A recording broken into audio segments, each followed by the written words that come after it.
예, 오늘 본문의 말씀을 가지고 약속을 붙잡는 기도라고 하는 제목으로 말씀을 나누고자 합니다.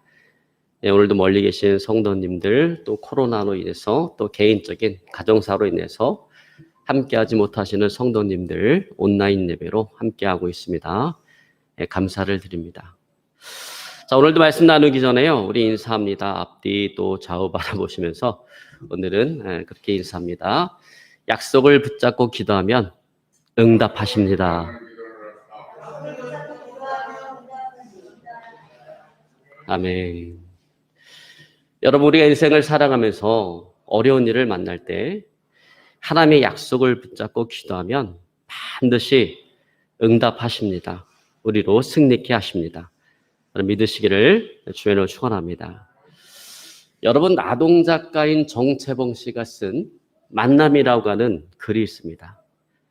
그 글에서 정채봉 씨는 인생의 가장 잘못된 만남은 생선과 같은 만남이다라고 했습니다.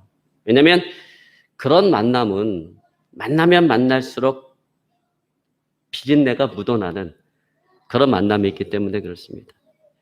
그리고 인생에 가장 조심해야 될 만남은 꽃봉오리와 같은 만남이다라고 했습니다. 왜냐하면 활짝 피었을 때는 환호하지만 시들면 버려지는 그런 만남이기 때문에 그렇습니다. 그리고 인생의 가장 비참한 만남은 건전지와 같은 만남이다라고 했습니다. 왜냐하면 힘이 있을 때는 소중하게 간직하지만 힘이 없을 때는 던져버리는 그런 만남이기 때문에 그렇습니다. 그러면서 결론적으로 인생의 가장 아름다운 만남은 손수건과 같은 만남이다라고 했습니다. 왜냐하면 힘들고 어려울 때 땀을 닦아주고 슬플 때 눈물을 닦아주는 만남이기 때문에 그렇습니다. 여러분, 저와 여러분, 우리의 모든 만남들이 이 손수건과 같은 그런 만남이 되기를 바랍니다. 정말 코로나 시대, 여러 가지로 힘들고 어려운 시대에 정말 우리에게 절실하게 필요한 만남이 아닌가라는 생각을 해봅니다. 자, 그런 의미에서 저와 여러분, 우리는 지금 어떤 만남을 만들어가고 있습니까? 여러분, 인생이라고 하는 것은 만남의 연속이에요. 부모를 만남으로 우리의 인생이 시작되어지고, 살아가면서 친구를 만나고 또 배우자를 만나고, 또 인생의 멘토가 될 만한 많은 인생의 선배들을 만나면서 우리는 우리의 인생을 만들어가고 있습니다. 그런 만남 가운데 좋은 만남은 우리에게 건강한 삶과 행복을 가져다 줍니다. 그러나 나쁜 만남은 병든 삶과 또 불행을 가져다 줍니다. 자, 이처럼 우리가 살아가면서 무엇을 만나느냐, 누구를 만나느냐라고 하는 것은 대단히 중요한 것입니다. 자, 그런데 성경은 이런 만남에 대한 이야기들로 가득 차 있다라고 하는 거예요. 광야를 지나가는 나그네들의 그 인생 속에 하나님을 만나고 좋은 사람을 만나는 이야기. 그런가 하면 대적을 만나서 고난과 고통을 당하는 그런 이야기들로 가득 차 있습니다. 자, 그래서 오늘 우리가 살펴보고자 하는 본문의 말씀도 만남에 대한 이야기를 하고 있습니다. 야곱이 고향을 떠난 지 20년 만에 이제 하란을 떠나서 고향으로 돌아와 그 형 에서를 만나는 이야기입니다. 20년 만에 이루어지는 형제간의 상봉입니다. 그러나 그 만남은 결코 기쁘고 즐겁고 유쾌한 만남이 아니었습니다. 오히려 불편하고 두려운 만남이었습니다. 자, 여러분, 오늘 본문에서 보는 바와 같이 야곱의 문안 인사를 받은 형 에서가 400인의 군사를 이끌고 지금 야곱을 향해서 나오고 있습니다. 자, 동생을 만나러 가는데 400인의 군사가 필요합니까? 이건 사실 필요 없어요. 자, 그러므로 에서는 지금 동생을 만나서 그 자리에서 그를 잡아 죽이고자 이 400인의 군사를 이끌고 지금 야곱을 향해서 나가고 있는 거예요. 20년 전 동생을 죽이고자 했던 형 에서의 마음이 20년이라고 하는 그 많은 시간이 흘러갔음에도 불구하고 변한 게 없어요. 바뀐 게 없어요. 여러분, 쌍둥이 동생을 죽이고자 하는 에서가 정상은 아니죠. 정상은 아닌데 그에 못지않게 야곱 또한 만만치가 않다라고 하는 것입니다. 여러분, 오죽했으면 형 에서가 20년 동안 그 동생 야곱을 용서하지 못하고 지금 칼을 갈고 있었겠는가라고 하는 거예요. 자, 뿌린 대로 걷는다고 20년 전에 아버지 이삭, 형 에서를 속이고 에서에게 돌아갈 모든 축복을 가로챈 그 결과를 오늘 야곱이 지금 톡톡히 맞이하고 있는 것입니다. 참으로 불편하고 불안한 만남이에요. 그렇다고 해서 이게 피해갈 수도 없는 그런 만남입니다. 그래서 더욱더 심히 두렵고 답답한 그런 만남이 되어졌어요.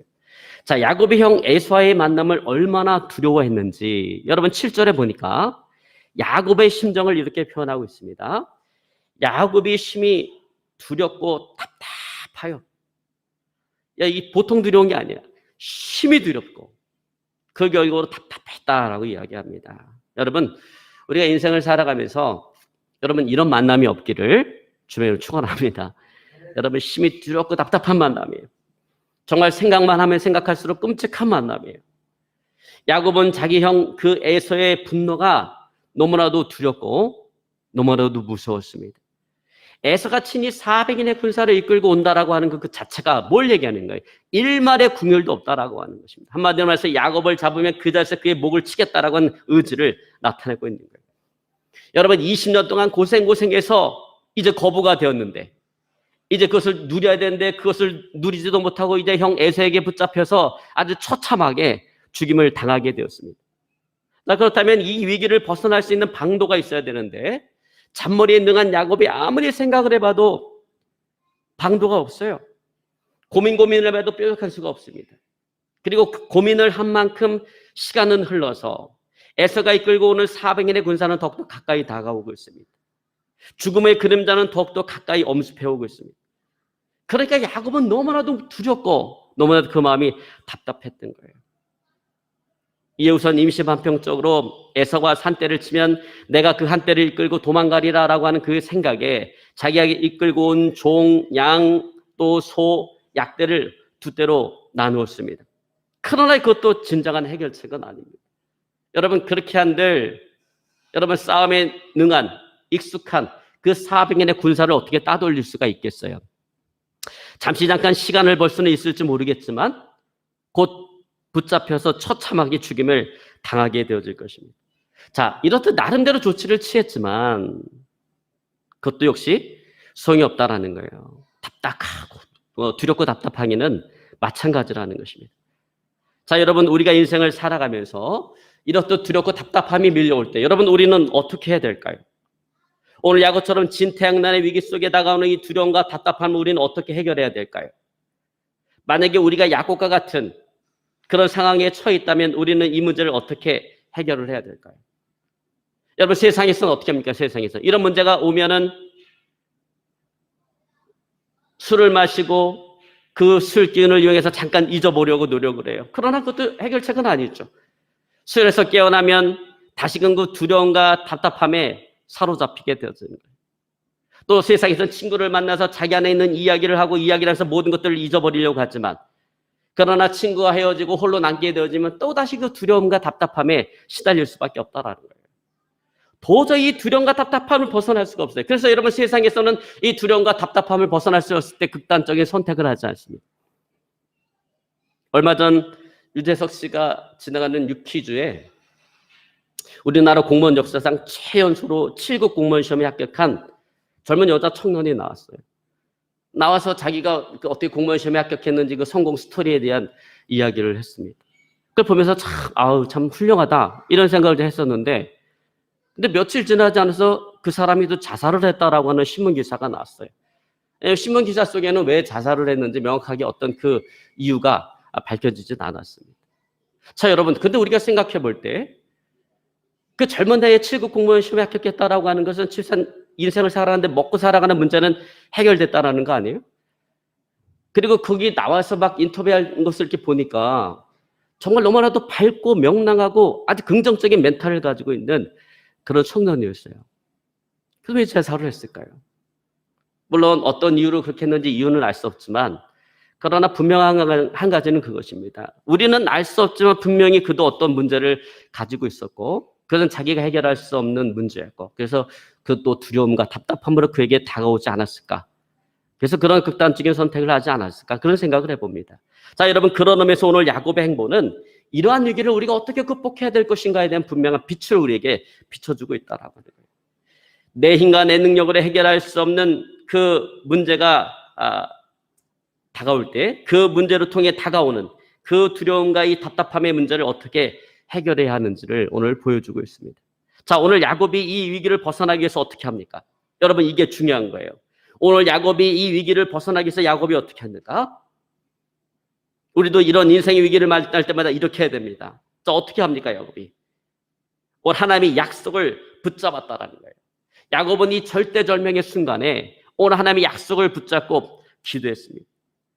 더 이상 자신의 잔꾀를 이용하지 않았어요. 20년 전 자기 아버지 이삭, 에서를 감쪽같이 속였던 그 능수능란한 자신의 그 잔꾀를 의지하지 않았습니다. 오히려 인간적인 모든 방법들을 포기하고 오늘 하나님의 약속을 붙잡았어요. 그리고 하나님의 약속을 붙잡고 오늘 하나님 앞에 간절히 기도했습니다. 자, 여러분, 우리 11절로 11절 한번 같이 봅니다. 내가 주께 간구하오니 내 형의 손에서 에서의 손에서 나를 건져내시옵소서. 내가 그를 두려워함은 그가 와서 나와 내 처자들을 칠까 겁내매니이다. 주께서 말씀하시기를 내가 정녕 내게 은혜를 베풀어 내 씨로 바다에 셀 수 없는 모래같이 많게 하리라 하셨나이다. 자, 여기서 야곱은 기도 가운데 뭘 상기시켜요? 하나님의 약속을 상기시키고 있다는 거예요. 누구에게? 하나님께. 그래서 주께서 말씀하시기를 라고 이야기하면서 오늘 하나님의 약속을 이야기하고 있다는 것입니다. 이게 뭐예요? 하나님, 나에게 이렇게 약속하지 않으셨습니까? 라고 이야기하면서 지금 하나님의 약속을 오늘 야곱이 하나님께 상기시키고 있다라고 합니다. 여러분, 이처럼 야곱은 20년 전 베델에서 주신 그 하나님의 약속을 고백하면서 그 약속을 상기시키면서 오늘 하나님께서 은혜를 베풀어 주시자 자기를 지켜주시고 구원하기를 오늘 간절히 기도했던 것입니다. 야곱은요, 베델에서 그 꿈을 통해서 주신 하나님의 약속을 한순간도 잊어본 적이 없어요.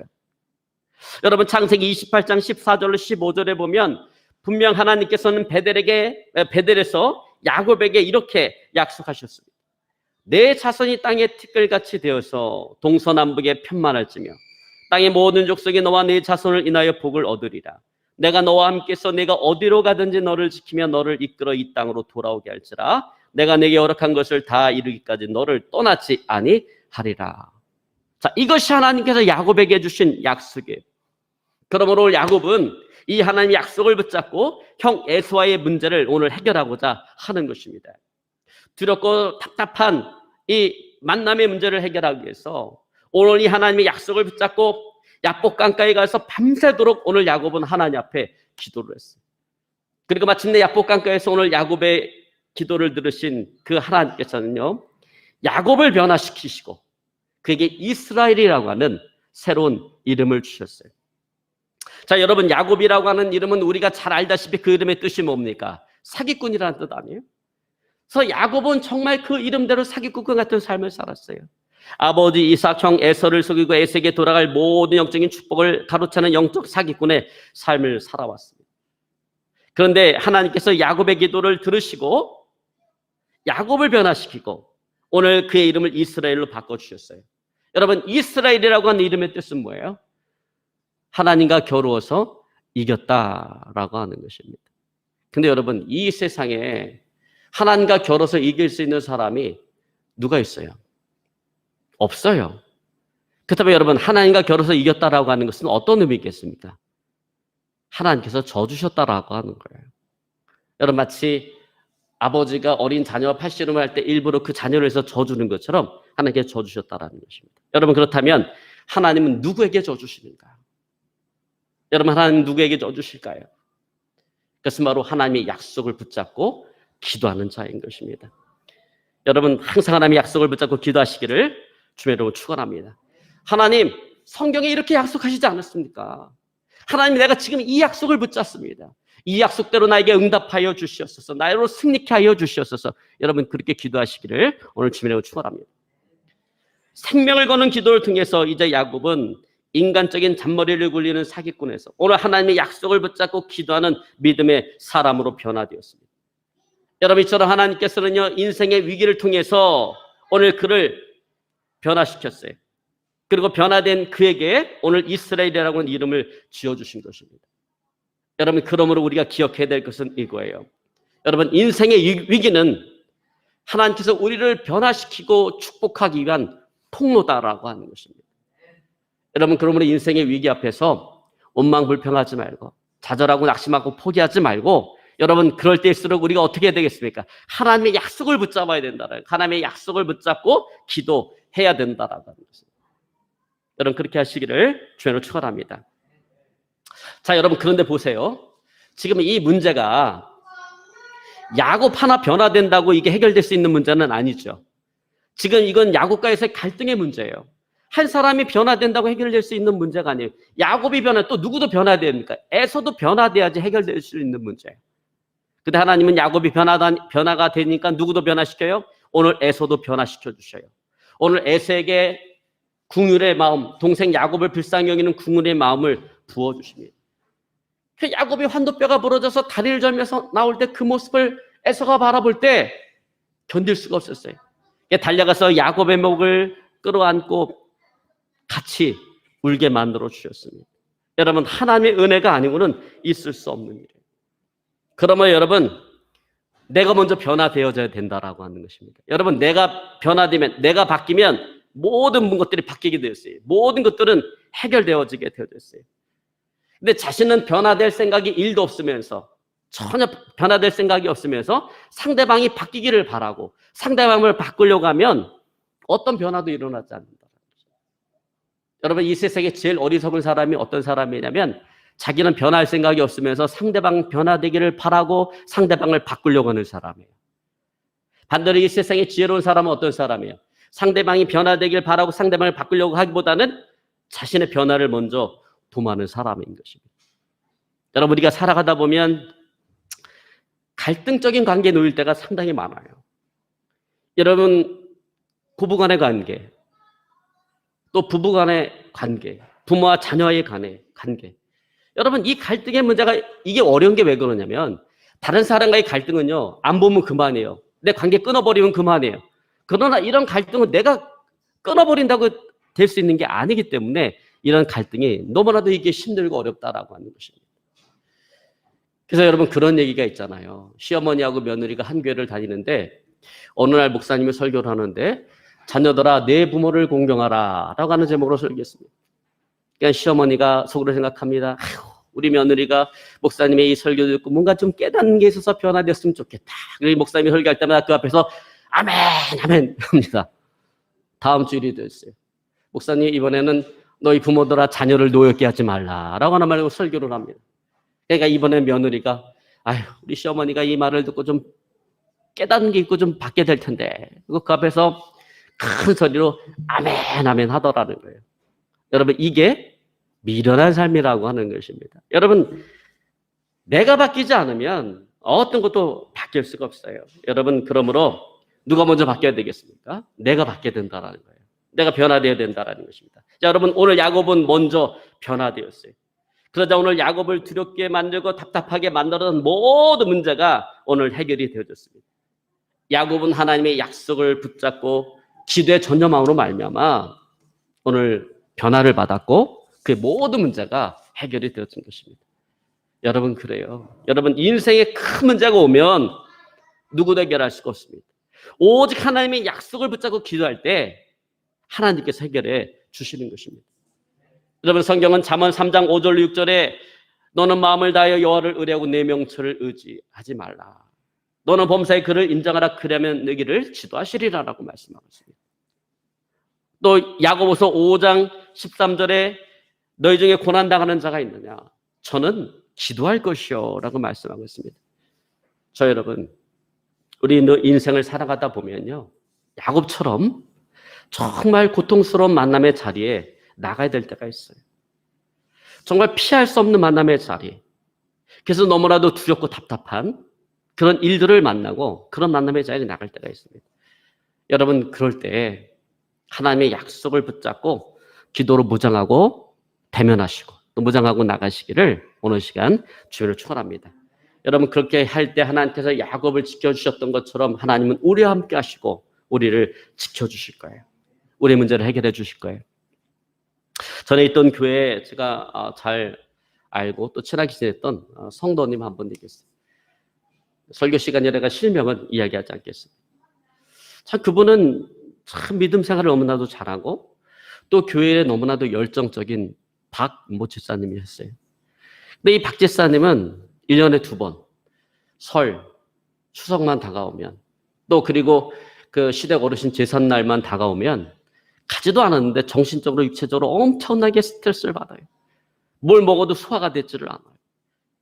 근데 이 시댁에는 5 형제가 있는데 이 박 집사님은 그 가운데 막내 며느리입니다. 그러다 보니까 위로 4분의 시아주머님, 4분의 형님, 그러니까 8명의 어른들을 모시고 있는 거예요. 근데 이 시댁이 하나같이 다 미신을 섬기고 해마다 점을 치고 한 해를 계획을 하고 시작을 합니다. 근데 이 박 집사님만 유일하게 교회를 나가고 하나님을 믿어요. 그러다 보니까 그 이유로 해서 은근히 핍박이 심합니다. 그래서 시댁 가는 날은 마치 소가 도살장에 끌려가는 듯한 그런 심정을 가지고 가고 엄청나게 스트레스를 받고 돌아옵니다. 근데 어떤 주일날 목사님께서 설교를 하시는데 그런 말씀을 하셨어요. 사람이 나를 힘들고 하고 어렵게 만들 때는 그 배후의 역사는 악한 영의 세력들이 있으니까 그 악한 영의 세력들을 예수의 이름으로 결박해야 된다. 그래서 이 집사님이 명절을 일주일 앞두고 그 시댁 역사는 악한 영들을 결박하기 위해서 막 엄청나게 기도를 했어요. 하나님 역사하여 주시옵소서. 오늘 시대에 하나님을 대적하는 그 악한 영의 세력들을 결박하여 주시옵소서. 예수 이름 걸세로 명하노니 시대의 역사하는 악한 영의 세력들은 결박될지어다. 그렇게 막 일주일 동안 목숨을 걸다시피 그렇게 해서 기도했습니다. 이제 명절 당일이 되었어요. 긴장된 마음으로 시댁을 갔습니다. 시댁을 가면서 하나님께서 어떻게 역사하실까? 그런 기대감을 가지고 이렇게 살펴보는데 호랑이같이 무서운 그 큰 시아주머니 보이질 않는 거예요. 그래서 어디 가셨느냐라고 물어보니까 이 거래처에서 동남아로 골프 여행을 가자고 와서 해외로 출장을 갔다라는 겁니다. 그러면 큰 시아주머님을 대신해서 큰형님이 모든 일들을 대신해야 되는데 그날따라 큰형님에게 엄청난 두통이 왔어요. 그러니까는 설 그냥 대충 보내자라고 이야기하면서 박 집사님에게도 자네도 쉬게 그렇게 이야기했다라는 것입니다. 그러므로 여러분 우리는 어떤 어려운 일이나 또 어려운 시험을 만날 때마다 그냥 나가지 말고 여러분 오늘 하나님께서 주신 이 권세, 예수 이름의 권세, 하나님께서 약속하신 그 예수 이름의 권세를 사용해서 배후의 역사는 악한 이 영의 세력들이 떠나가도록 결박하는 기도를 해야 될 것입니다. 하나님의 약속을 붙잡고 기도해야 될 것입니다. 여러분 우리 교회도 마찬가지예요. 여러분 우리 교회 이쪽에 건물을 구입을 해서 여기 왔을 때 우리 저쪽에 그 간판 했잖아요. 그 이렇게 LED로 그 간판 멋있게 했잖아요. 그 간판이 1,000,000원이에요. 그 간판 하나 이렇게 하는데 1,000,000원 들어갔어요. 1,000,000원 들어갔는데 여기 오니까 이 텃세가 얼마나 심한지 특별히 여기 사시는 그 할아버지 한 분이 있는데 매번 올 때마다 그걸 옮기래요. 아니 1,000,000원 들여서 그거 옮긴 걸 어떻게 옮겨요? 그리고 말이 안 되잖아요. 아니 우리 건물에 그 간판을 했는데 왜 그걸 옮기라고 그래? 그래서 제가 죄송하다고 5번을 얘기를 하고 어떻게 보상을 해드릴까요? 몇 번 얘기했는데 안 먹혀요. 계속해서 말이 안 통해 무조건 옮기라는 거예요. 그래서 이게 사람이 이렇게 말로 해서 풀 수 있는 문제가 아니구나. 이거 영적인 문제구나. 그래서 엄청나게 기도했어요. 그 배후의 역사는 악한 사당의 세력들을 묶는 기도를 했어요. 그렇게 한 달을 기도를 했나?